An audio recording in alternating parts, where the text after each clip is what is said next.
Hello friends, कैसे हैं आप लोग। आशा करता हूं आप सभी लोग ठीक होंगे। फ्रेंड्स, आपका स्वागत है हमारे यूट्यूब चैनल मेडी साइंस ट्यूटोरियल में। फ्रेंड्स, आज का हमारा टॉपिक है जीबीपी, यानी कि आपका जो जनरल ब्लड पिक्चर होता है, इसका हम रिपोर्टिंग कैसे कर सकते हैं और अगर हमें एमडी पैथ के द्वारा रिपोर्ट प्राप्त होता है तो इसको देखकर कैसे बताएं कि पेशेंट में कौन सी बीमारी हो सकती है। तो फ्रेंड्स, जीबीपी यानी कि जनरल ब्लड पिक्चर के लिए आपको एक स्लाइड की आवश्यकता होती है जिसको हम पेरीफेरल ब्लड स्मेयर कहते हैं। पेरीफेरल ब्लड स्मेयर बनाने के बाद हम इसका माइक्रोस्कोपिक एग्जामिनेशन करते हैं। माइक्रोस्कोपिक एग्जामिनेशन में हम इनके रेड सेल को, इनके वाइट सेल को देखते हैं और जो इनके ओरिएंटेशन होते हैं यानी कि इनके शेप और साइज में जो भी भिन्नताएं होती हैं उसको देखते हैं। उसका एक टर्म होता है, उस टर्म को हम रिपोर्टिंग में मेंशन करते हैं। तो फ्रेंड्स, आज हम यही समझेंगे कि इस कौन कौन से टर्म यहाँ पे मेंशन किए जाते हैं और इन टर्म को हम क्या कहते हैं, यानी कि इससे क्या प्रॉब्लम हो सकती है। तो फ्रेंड्स, यहाँ पे एक हमने रिपोर्ट ले रखा है। ये रिपोर्ट आपका department of pathology BRD medical college का है। पेशेंट का नेम हमने हाइड कर रखा है और इसका जो एज है ये 28 ईयर है और ये जो इसका सेक्स है ये फीमेल का है। तो फ्रेंड्स, यहाँ पे जो रिपोर्टिंग की गई आपकी जीबीपी यानी कि जनरल ब्लड पिक्चर और साथ साथ में यहाँ पे रेटी का भी किया गया है, क्योंकि जब इसका दोनों का सपोर्ट रहता है तो रिपोर्टिंग थोड़ा सा अच्छी होती है। फ्रेंड, जनरल ब्लड पिक्चर की रिपोर्टिंग करने के लिए हमें सपोर्ट होना चाहिए आपकी हीमोग्लोबिन की, यानी कि हमें हीमोग्लोबिन की मात्रा का पता होना चाहिए। तो इसके लिए हम साइली मेथड के द्वारा इसका हम एस्टिमेशन कर लेते हैं। तो फ्रेंड्स, अगर आप साइली मेथड के द्वारा एस्टिमेशन करना नहीं जानते हीमोग्लोबिन का तो इसका हम लिंक डिस्क्रिप्शन बॉक्स में दे देंगे, वहाँ से आप इसको देख लीजिएगा। और अगर आप पेरीफेरल ब्लड स्मेयर बनाना नहीं जानते हैं तो इसका भी हम लिंक डिस्क्रिप्शन बॉक्स में दे देंगे, वहाँ से आप इसको देख सकते हैं। फ्रेंड्स, एचबी को अगर हम यहाँ पे एस्टिमेट करें तो इस पेशेंट का जो एचबी है 3.6 ग्राम % है। तो इसका मतलब ये पहले से ही एनीमिक हो गया। इसके बाद में जब हम इसके सेल्स को देखते हैं, यानी कि हम माइक्रोस्कोपिक एग्जामिनेशन करते हैं इनके पेरीफेरल स्मेयर को, तो इसमें आपके जो आरबीसी हैं ये किस प्रकार से दिखाते हैं इसको हम बताते हैं। तो फ्रेंड्स, सबसे पहला पॉइंट जो है severely spread red cell distribution, यानी कि इनका जो सेल रेड सेल है यानी कि इनका जो आरबीसी है ये अत्यधिक तो है, लेकिन इनकी जो संख्या है ये क्या है, दूर दूर है। ठीक है, अत्यधिक ये तो मतलब कि जो सेल है ये आपको स्लाइड में कई सारे दिखाई दे रहे हैं, लेकिन जो इनका डिस्ट्रीब्यूशन है क्या है, दूरी पे है। ठीक है, तो आपके रेड सेल हैं लेकिन दूरी पे हैं। और उसके बाद में जो दूसरा पॉइंट मेंशन किया गया है यहाँ पे एमडी पैथ के द्वारा, वो किया गया है सीवियर हाइपोक्रोमिया। तो फ्रेंड्स, ये सीवियर हाइपोक्रोमिया मतलब सीवियर मतलब अत्यधिक हो गया। अब हम बताते हैं कि हाइपोक्रोमिया क्या होता है। तो फ्रेंड्स, हाइपो का मतलब होता है कम, क्या होता है, हाइपो का मतलब होता है कम और क्रोमिया का मतलब हो जाता है आपका कलर से। तो फ्रेंड, जो आपके रेड सेल होते हैं इनकी जो कलर होती है वो अगर नॉर्मल से कम हो जाती है तो इसको क्या कहते हैं, हम हाइपोक्रोमिया कहते हैं। यहाँ पे आप देख पा रहे होंगे ये जो आपका है सेल्स, ये आपका क्या है, नॉर्मोक्रोमिक है, यानी कि आपका जो रेड सेल है ये नॉर्मल कंडीशन में दिखाई दे रहा होगा। और फ्रेंड्स, यहाँ पे जो देख पा रहे होंगे ये हाइपर क्रोमिक है, यानी कि हाइपर मतलब क्या हो गया, अधिक हो गया, यानी कि इसका जो रेड सेल है ये बहुत ज़्यादा कलर में रेड हो गया है। और फ्रेंड्स, एक टर्म जो आपका है आता है हाइपोक्रोमिया।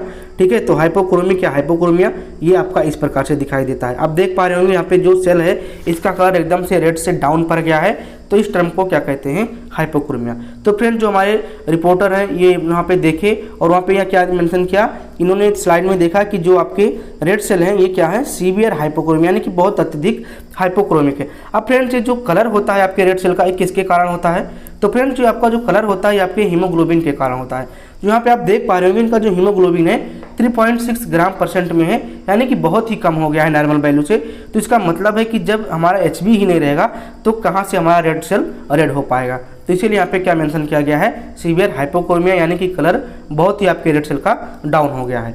उसके बाद में क्या हुआ, यहाँ पे लिखा गया है, जो तीसरा पॉइंट मेंशन किया गया है, मॉडरेट एंजियोसाइटोसिस विथ मिक्स पॉपुलेशन। अब यहाँ पे क्या होता है, मॉडरेट एंजियोसाइटोसिस, मॉडरेट मतलब होता है मध्य स्तर का, यानी कि बीच का एंजियोसाइटोसिस इसमें दिखाई देता है। अब फ्रेंड्स, आते हैं क्या होता है एंजियोसाइटोसिस। तो फ्रेंड्स, अगर हम यहाँ पे एंजियोसाइटोसिस की बात करें तो एंजियोसाइटोसिस का मतलब होता है यहाँ पे एबनॉर्मल ओरिएंटेशन इन साइज, यानी कि जो रेड सेल हमारे होते हैं इनके साइज में कोई भिन्नता आ जाए। अब फ्रेंड्स, भिन्नता किस प्रकार से हो सकती है, तो देखिए यहाँ पे आपके जो सेल्स होते हैं ये कैसे कैसे हो सकते हैं, माइक्रोसाइटिक हो सकते हैं, नॉर्मोसिटिक और माइक्रोसिटिक, मेगालोसाइट्स, ठीक है, स्नोसाइट्स। तो सबसे पहले हम आपको बताते हैं कि नॉर्मल जो आपका रेड सेल होता है इसको क्या कहते हैं। तो फ्रेंड, जो आपका नॉर्मल साइज होता है ये होता है नॉर्मोसाइट, यानी कि नॉर्मल कंडीशन में है 7 से 8 म्यू तक होता है और इस प्रकार से आपको दिखाई देता है। ठीक है, लेकिन जब हम इसमें साइज में देखते हैं माइक्रोसिटिक, यानी कि बहुत छोटा हो गया। और माइक्रोसाइटिक मतलब बहुत बड़ा दिखाई देने लगा, और मेगलोसाइट मतलब बहुत ही बड़ा दिखाई देने लगता है। तो इन केस को हम क्या कहते हैं, एंजियोसाइटोसिस। जब हमें कई प्रकार के आपके साइज में देखने को मिलता है तो इसको क्या कहते हैं, एंजियोसाइटोसिस। यानी कि हम ये नहीं कह सकते कि जो हमारा रेड सेल है ये माइक्रोसाइटिक में है या फिर माइक्रोसाइटिक में या फिर मेगलोसाइट्स में है, यानी कि इसमें मिक्स पॉपुलेशन है। ये भी दिखाई दे सकता है, ये भी दिखाई दे सकता है, ये भी दिखाई दे सकता है, ये भी दिखाई दे सकता है, और मेगलोसाइट भी दिखाई दे सकता है।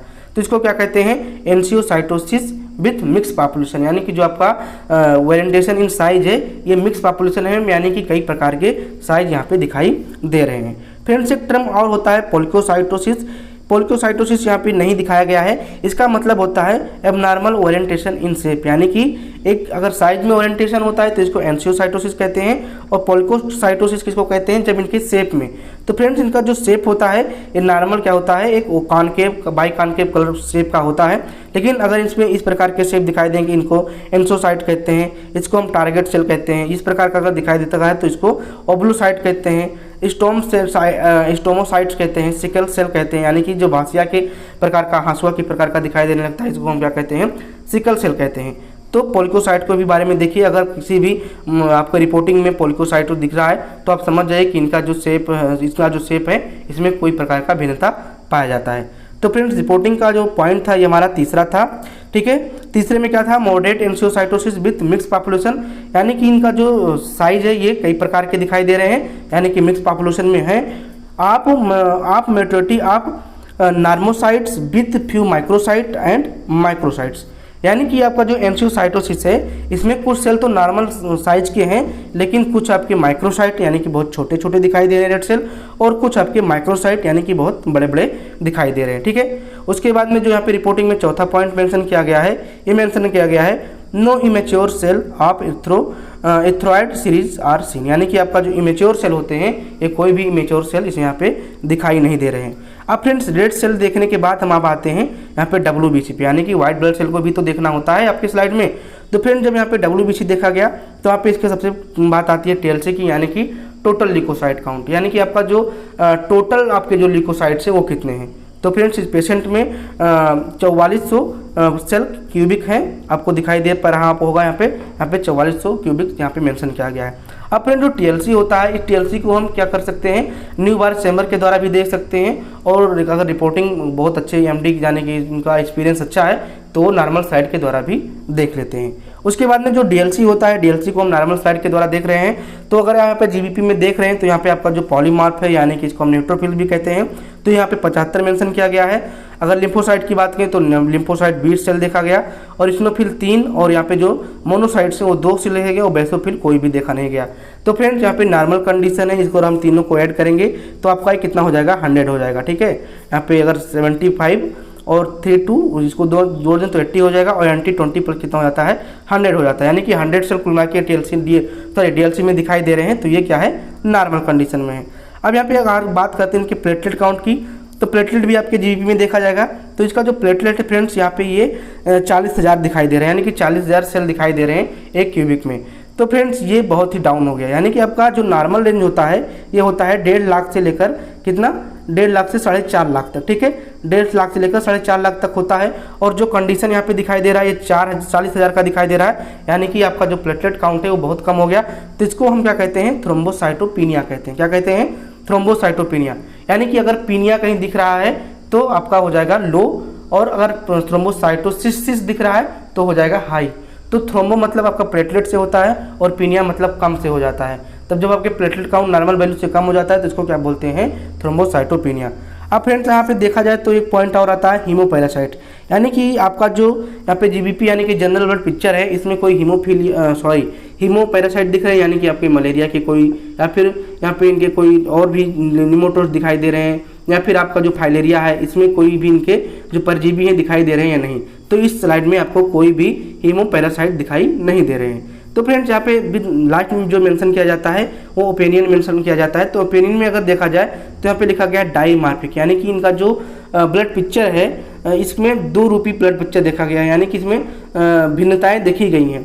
तो फ्रेंड जो डाईमार्फिक ब्लड पिक्चर दिया जाता है, तो डाईमार्फिक ब्लड पिक्चर मतलब ये कंडीशन दिया जाता है कि इस पेशेंट में ब्लड ट्रांसफ्यूजन की आवश्यकता हो सकती है, और साथ साथ में आपको जो आयरन डिफिशियंसी एनीमिया होता है इसका कंडीशन भी हो सकता है, और साथ में माइक्रोसिटिक और माइक्रोसिटिक एनीमिया भी हो सकता है।